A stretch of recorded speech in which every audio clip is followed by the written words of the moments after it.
का जो डिमांड था ये तो तुम्हारा मुस्लिम कम्युनिटी का ही था कि मुस्लिम लोगों को मुस्लिम कम्युनिटी से उनका जो इलेक्टोरेट है वही ही इलेक्ट करेंगे उनको। कहाँ पर?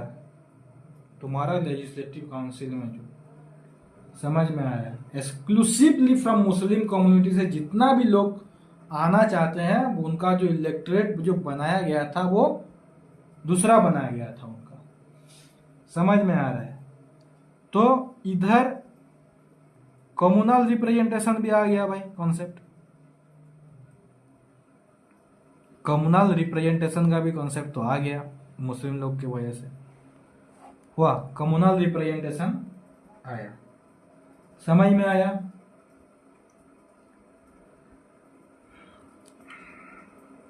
तीसरी बात और एक इंपॉर्टेंट बात है, पहले इंडियंस मेंबर को तुम्हारा लेजिस्लेटिव काउंसिल में पार्टिसिपेशन और इंक्लूजन किया गया था। अभी बात होगी एग्जीक्यूटिव काउंसिल में इंडियन लोग को मिला है कि नहीं हुआ। तो इस एक्ट में इंडियन मेंबर को तुम्हारा एग्जीक्यूटिव काउंसिल में तुम्हारा एंट्री मिलेगा भाई, इंक्लूजन मिलेगा। Indian member in executive council. समझ में आ रहा है कि इंडियन लोग को कैसे तुम्हारा एग्जीक्यूटिव काउंसिल में एंट्री मिलेगा अभी। तो फॉर द फर्स्ट टाइम तुम बोल सकते हो कि इंडियन लोग को allowed to be part of the executive council in the viceroy और द गवर्नर।